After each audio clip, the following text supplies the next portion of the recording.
ظاهر کې خدا جنې وای او لستولس جنکې وي زیات نه ظاهر کې خدا جنکې وای چې زما وجود او زما مرضی نو که زه برقه په سرو مکه نه په سرو نو ستا ملا صاحب په ما څه که زه دوکان ته زما نو ستا په ما څه که زه اسپتال ته زما نو خو زما وجود دی نو ته ما ولې منې کې که زه خپل غم خادی پسې وځم نو ملا صاحب ستا ما سره څه کار دی یو خو دې په دې پوه یو ما شریعت تنگ مذهب نه دی ګورې شریعت ډېر وسیع دی قرآن کې ډېر وسعت دی د رسول الله مبارک خبرو کې ډېر وسعت دی چېرې سړی ښځه د دوکان د سودا د اخیستو نه شریعت نه منې کوي دا ضرورتمنده ده دا تلی شي دا ډاکټر له تلی شي دا سکول ته تلی شي دا کالج ته تلی شي دا غم خادی کې تلی شي دا باقاعده په دا زنانو دپاره دا نشته چې کور کې دننه کښېنه او بس بار به بلکل نه وځئ رسول الله صلی الله علیه وسلم په مدینه منوره کې په یو کوڅه کې ولاړ دی او واده دی او زنانه روانې ماشومان هم دي او ښځې هم دي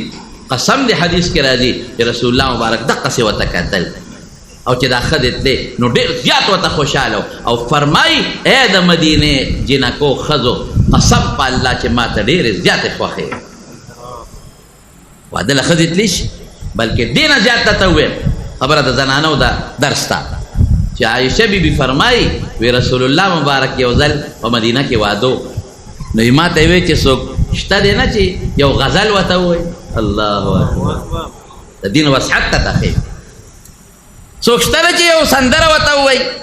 او رسول الله مبارک په خپله فرمایي وی دا دې ورته ووایي که نه چې اتیناکم فحیانا وحیاکم ولولا الحنطة السمراء لم تسمن عذاراکم دا یو شعر دی هرکلی دی وي تاسو له د خدای ښه ژوند درکړي فحیانا وحیاکم منګه تاسو د خدای ټول جم دي اوسئ ولولا الحنطة السمراء لم تسمن عذاراکم که غنم نه وي د غنم دانه دا ښځې به سروې شوې نه وي ورته دا اوس پیغمبر علیه السلام دا د خوشحالۍ مقرره ښځو ته ویو کې خوشحالي نو من شریعت ملا بسي ملا خو که خبر کوي د قرآن به کوي ما له چیلنج مه راکوه زه د خدای خبره کوم خدای له چیلنج ورکړه رسول الله مبارک له چیلنج ورکړې ما له څه له چیلنج راکړې چې ته وایې ملا له مې چیلنج ورکړه مونږ خو ښځې نه دي منې کړې خو مونږ وایو چې دی په حیا کې بې حیایي کې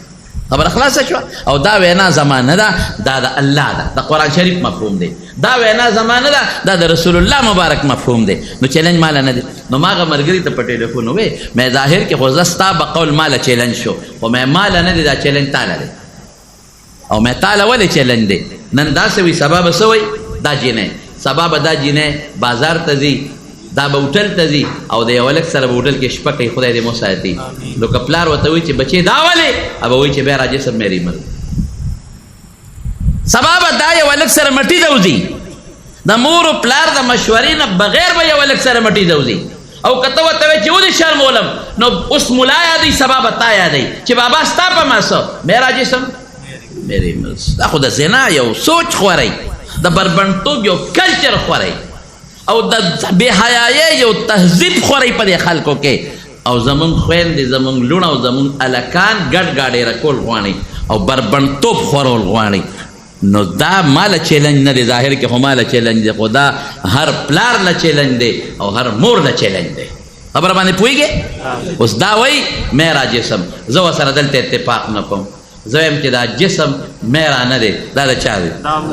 لږ ما له شوق سره جواب راکړئ چې دا عقیده م تازه شوق سره جواب راکې دا خوله خو زما د ما له چا را کړې ده اندام زما د خبرې پې زه کوم زه ته فایده اخلم دا غوږ ما له را کړی دی الله اندام زما د فایده تې زه اخلم سترګه اندام زما د فایده تې زه اخلم لاس زما دی اندام زما د فایده تې زه اخلم خو د دې حقیقي مالک و خالق څوک دی زما جسم زما جسم ٹھیک تا چې فایده د دې جسم نه زه اخلم زما دی انکار ته نه کوم خو مجازي زما دی حقیقي د چا دی ورونو چې الله غوښتو رونو زما قسم په خدای چې الله په موږ ډېر مهربان دی زما روح او بدن دی او د سپیم روح او بدن دی د دوه سیزونو نه زم جوړ یم دوه نه سپیم جوړ دی د دوه سیزونو نه خرم جوړه ده روح او بدن د دوه سیزونو نه خنزیر هم جوړ روح او بدن نو زما روح او بدن له دا قالب ورکړی دی نو که دا قالب زما روح او بدن له نه ورکړی او ما نه سپی جوړ کړی وی نو ما خدای سره جنګ کولی شو که ما نه خنزیر جوړ کړی ما به د خدای سره کړی وی خنزیر ګیله کولی شي چې الله دې ولې خنزیر جوړ کړم سپی ګیله کولی شي ټپوس ګیله کولی شي مار ګیله کولی شي الله زما موجود او روح دی او د انسان هم دی نو ما نه د عقل واغش په څلور ګولې دې کړم هغه د سینګ پیدا کړ والله که ګیله هم کولی شي دا د خدای لوی احسان دی چې مونږ له انسانان پیدا دا د خدای لوی احسان نو وجود په حقیقت کې زما نه دی د چا دی الله وغوښتل نو زه پیدا کړم چې الله نه وي غوښتې زه به دنیا ته نه وي راغلی څوک یې په لومبۍ صدی کې پیدا کړل څوک په وروستی صدی کې څوک یې د انسان په شکل کې پیدا کړل څوک یې د سپي په شکل کې پیدا کړل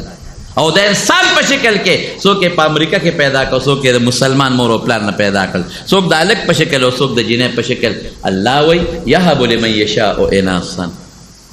ویهب لمن یشاء الذکور چاله زامن ورکوم چاله لونه ورکوم او یزوجهم ذکرانا و اناثا چاله لکان جنکې دواړه ورکوم ویجعل من یشاء عقیما چې زه وغواړم شنډې کړم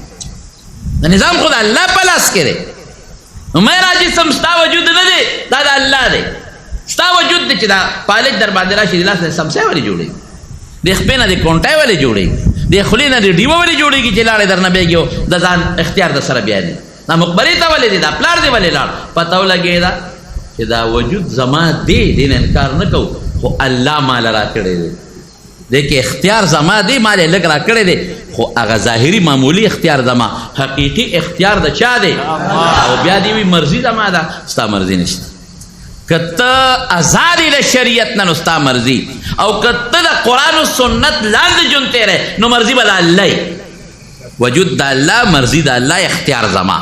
مال الله اختیار راکړه که د خپل اختیار د الله د رضا مطابق استعمالوم نو قرآن کې الله وی فی عیشة راضیه خوشحاله ژوند به خدای راکړي او که د خپل اختیار د الله د رضا خلاف استعمالوم نو امه هاویه بیا ټکانه مې خطرناکه د الله مې ورته وساتي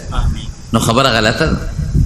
دا په بله جامه کې ښځې بربنډول غواړي نو ما وی مې موږ نه خلک تپوس کوي چې تاسو د مدرسة البنات کې څه غرض دی او د هلکانو د مدرسو نه هم څه غرض دی نو مدار محتمم به خپل غرض وي خو زما کوم سوچ دی نو دا دی اغیار راځي زما د دې بچي نه قاتل جوړول غواړي زما د خپلو په لاسې ته جوړی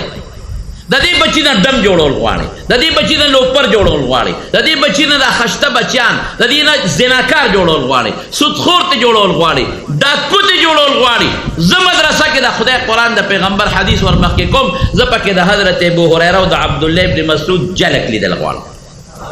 زما دا غرض دا مې غرض دی بس زما د دې ماشومې جینۍ نه ډمه جوړول غواړي بربنډولې جوړول غواړي کمیس ته کوزول غواړي بنین ورچي پرتوک ته لرکول غواړي پتلون ورچي لوپټه ته لرکول غواړي د انډیا او د برطانیې ډمه ته جوړول غواړي زما د بصرت سود برات مقصد څه دی زه پکې د بیبي عایشې او د بیبي فاطمې نقشه لیدل غواړم دا مې غرض دی زما خو دا سوچ دی زه د مدرسې محتمم صاحب دا سوچ وکړي د مدرسې محتمم صاحب دا سوچ وکړي چې د دې جنکو ته د قرآن وښیم د سنت ورته وښیم او زه د دوی حفاظت وکړم د دوی د حیا حفاظت وکړم د دوی د دین حفاظت وکړم دوی ته حقوق وښیم چې کوم الله ښولي دی ښځې ته د هرې ښځې د خاوند حق شته د ښځې پلار حق شته د بچو حق شته د ګاونډي حق شته د سخر شته د خواښې شته دا ورته وښیه که نه د خدای حق شته او ورته وښیه که نه د مدرسې دا مقصد